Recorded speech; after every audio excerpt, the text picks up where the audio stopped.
can't stand it when I see kids that are making 70 grand a year spending $28 for lunch. I mean, that's just stupid. It's just, think about that in the context of that being put into an index and making 8 to 10% a year for the next 50 years. A couple weeks ago, this clip of Kevin O'Leary went viral, and it caused a lot of discourse between the generational divide. A lot of rage, a lot of frustration. And I feel like it may have broken the dam on the topic because I'm seeing more people than ever talking about this. And as a member of Gen Z who is actually pretty financially responsible, I feel like I'm in a pretty good position to speak soberly about this topic. Hopefully by the end of this video, it'll be something that you can share with your boomer parents or something, and you can give them a little more insight into the reality of the world that we and future generations are inheriting. So, let's get into it. Hi folks, I'm Paul, and this is my take.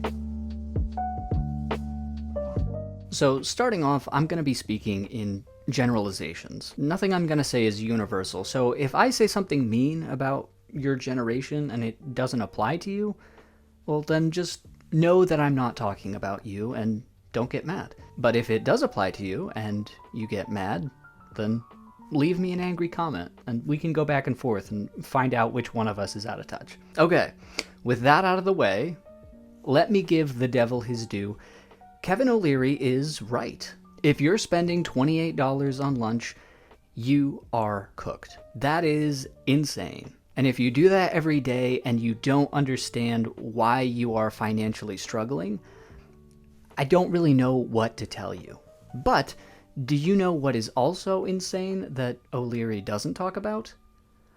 Lunch costing $28. Food didn't cost that much 10 years ago, even 5 years ago, and now if you go out to eat, you should expect to be paying $15 to $20 at a minimum. I'm an older Gen Z guy. I grew up in the time where there was a dollar menu and food actually cost $1. I remember Subway advertising its food for $5 by the foot. $28 were the prices that you paid at a nice sit-down restaurant, and now that's kind of basic standard payment for Five Guys or something like that. Yeah, so what? Pack a lunch. Okay, yeah, let's get into that because food from the grocery store hasn't been immune to inflation either. I remember going to the grocery store pretty regularly as a kid with my mom. I come from a pretty decently sized family. There were 5 of us kids, so the shopping cart was usually pretty full. And I have this distinct memory of checking out and the bill being around $120. And I remember being shocked, and I looked at my mom and said, "Whoa, $120. I remember her looking at me and saying, "Yeah, it's expensive to feed you kids." And today, I laugh because every time I go to the grocery store, $120 is about what you expect to spend every single time. And I don't even have 5 kids. I have a friend who does. He tells me that they put a budget of $400 a week and they blow through it every single week. Forget about being able to afford to dine out. We can barely afford to dine in. And guys like Joel Berry think they're being clever when they break down the ingredients of a ham sandwich by individual ingredient. The sandwich costs $2.05.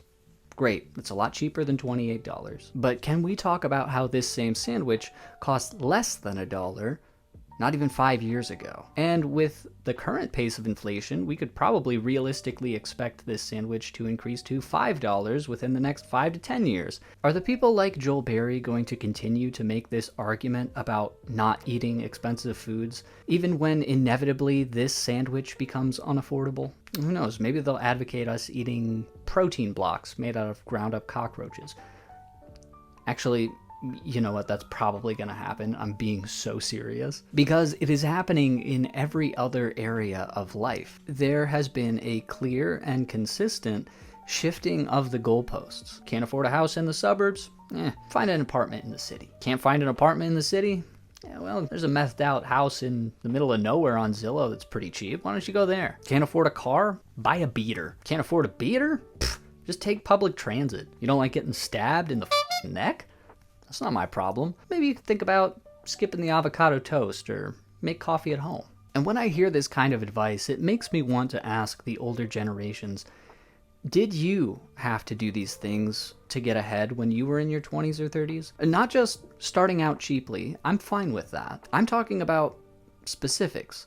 Did you have to buy an uninsulated shack as a starter home because that's all you could afford? Did you have to ward off crackheads on the bus because you couldn't afford a personal vehicle? Like, I get it. You have to start out skimping a bit. I don't mind clipping coupons or foregoing the frills, but we're at a point where the impacts of those frugal behaviors are so negligible that a lot of us don't even see them as being worthwhile. Maybe 30 or 40 years ago, that was the ticket to a better life, but nowadays it barely keeps your head above water, if even that. Like I said, I am of Generation Z. I'm not well off, but I would say I am in a pretty okay spot financially. I'm self-employed. Neither I or my wife are in any kind of debt. We invest a significant amount of our monthly earnings. We drive a car that's over a decade old. We live well within our means. And I get it. Gen Z, as a generalized stereotype, does not treat money the same way my wife and I do. I've seen financial audit.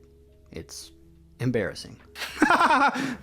But two things can be true at once. Younger generations have an issue with overconsumption, and older generations had a significantly easier economy to build their life within. I see a widely held opinion by most boomers and Gen Xers that people of my generation are in the position we're in because we are bad with money or lazy. But I think the reality is that money is just simply worth less. Everything costs more, and the people of my generation typically feel that more than everybody else. And because of that, you see a strong attitude of desperation, of hopelessness. A lot of people are asking what the point of saving is when 25% of the value of our savings got wiped out just over the course of the last 5 years due to inflation. When you're a boomer with assets or above a certain wealth threshold, you're not going to feel that as much as someone who is lower than you on the economic ladder.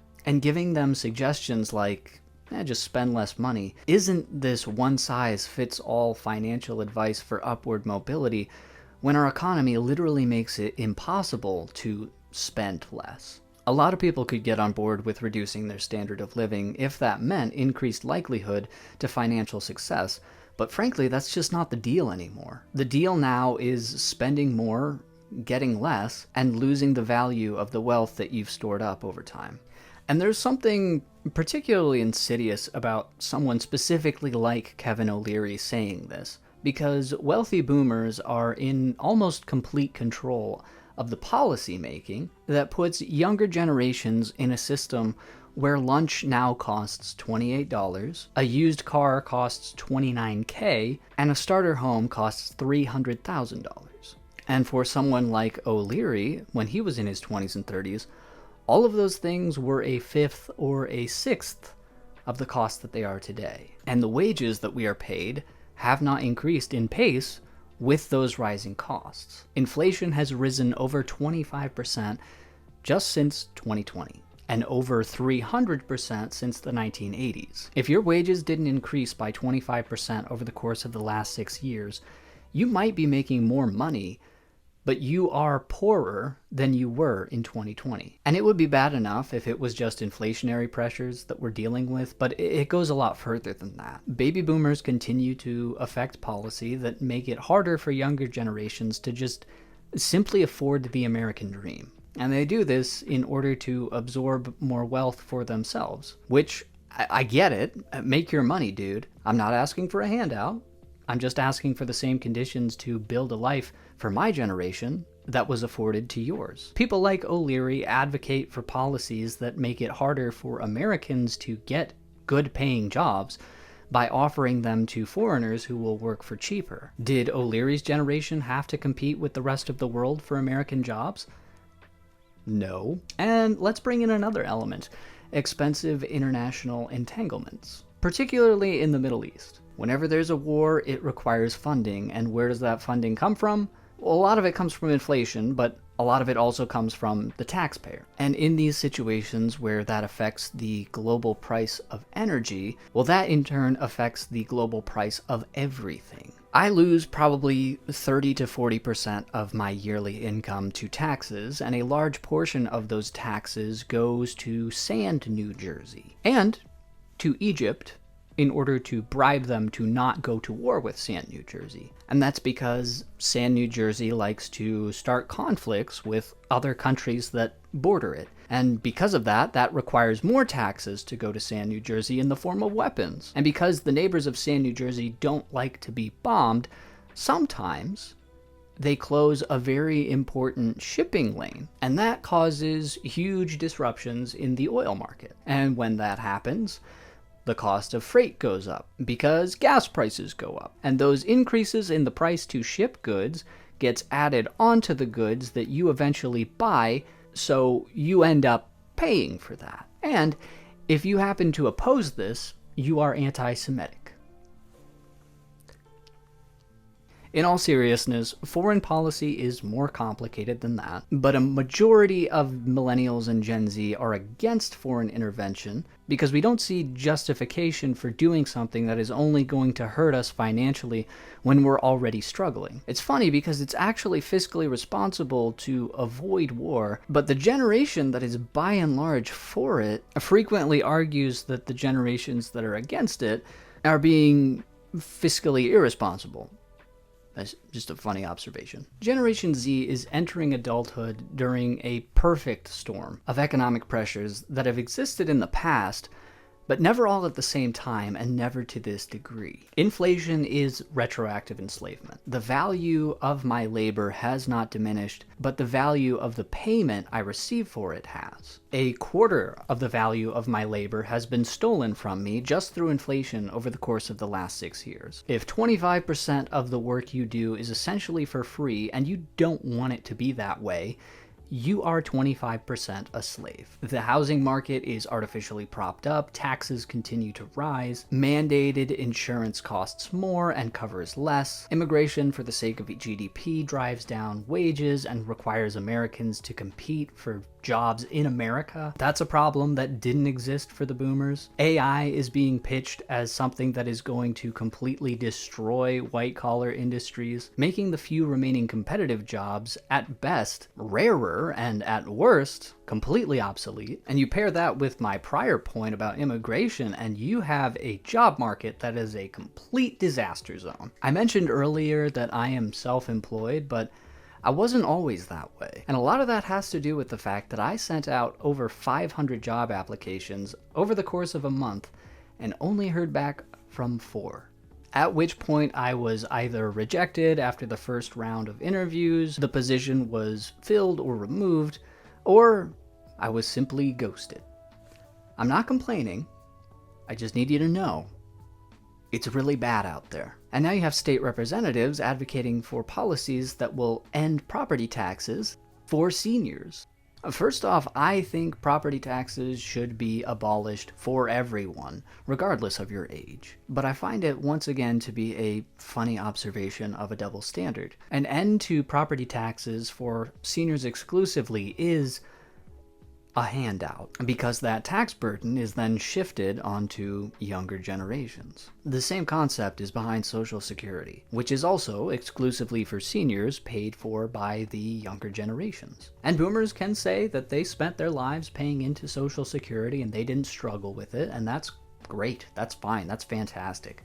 But it doesn't change the fact that the world is a different place today than it was back then. When boomers were in their 20s and 30s, you could pay for college by working through a summer. You could buy a house for $50,000. You could actually get a job by walking into a business, finding the boss, shaking his hand, and handing him a resume. Boomers have this perception of younger generations being lazy or stupid because they came up in an economy that was so good, the only way you could possibly be struggling with money is if you were lazy or stupid. If you have established wealth or assets, you're likely somewhat insulated from this, but it doesn't mean you have to be out of touch with it. And that is a huge problem that I'm seeing. I know older generations did have to work hard to get ahead, and that's a fair deal.